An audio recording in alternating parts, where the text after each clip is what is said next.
of today's plenary session and debate in European Parliament on the State of the Union, the President of the European Commission, Jean-Claude Juncker, presented the latest challenges facing the EU. He restated the 5 possible scenarios for the future of the Union, presented in a white paper 4 months ago, and then a 6th, which he personally prefers. His scenario is based on preserving and strengthening core values, such as freedom, equality, and the rule of law. He added that the EU must be equal for both Eastern and Western member states. Juncker also called for the strengthening of the EU's external borders and said that it was high time to incorporate Bulgaria and Romania into the Schengen border area. He also said that Croatia deserved to become a part of Schengen as soon as it meets the criteria. Croatian MEP Tonino Picula called Juncker's speech good news, something Croatia must take advantage of.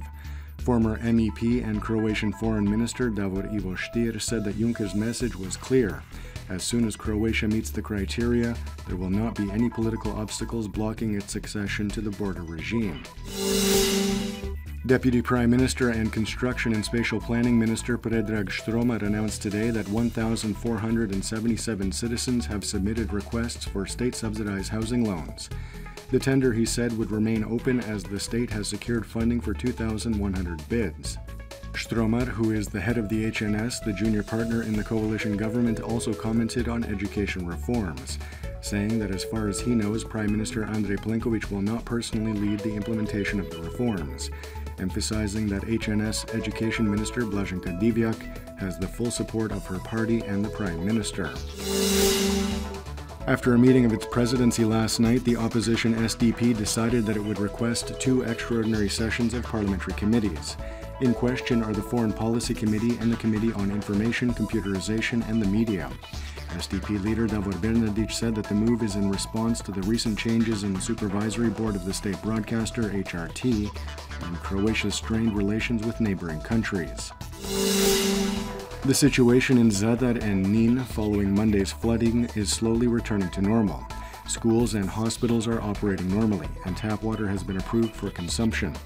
The Minister of the Sea, Transport and Infrastructure, Oleg Butković, and the Minister of the Environment and Energy, Tomislav Ćorić, visited the city today. One of the key issues now is assessing the damage. In Nin, electricity has been restored. However, tap water is still not for consumption.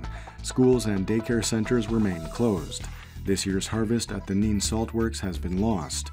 A pontoon bridge will be put in place to replace the destroyed old bridge. Authorities say the damage is in the millions and repairs will last months. Taking a quick look at sports, in handball, PPD Zagreb beat Vojvodina in Novi Sad 29-21 in the regional Southeast European Handball League last night. After 3 rounds of play, Zagreb has 2 wins and 1 loss.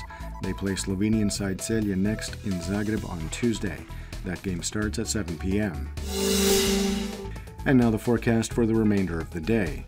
Predominantly sunny and dry. However, some moderate cloud cover is expected in the east of the country and on the northern Adriatic in the evening.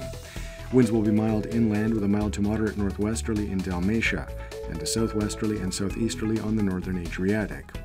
Highs will be between 18 to 23 degrees Celsius in the interior, 23 to 26 on the coast. The 3-day forecast for the interior calls for warmer temperatures and predominantly stable weather on Thursday. There will be some moderate cloud cover in mountainous regions, where there could be some intermittent showers. There will also be some isolated showers going into the weekend, with cooler temperatures on Friday and warmer again on Saturday.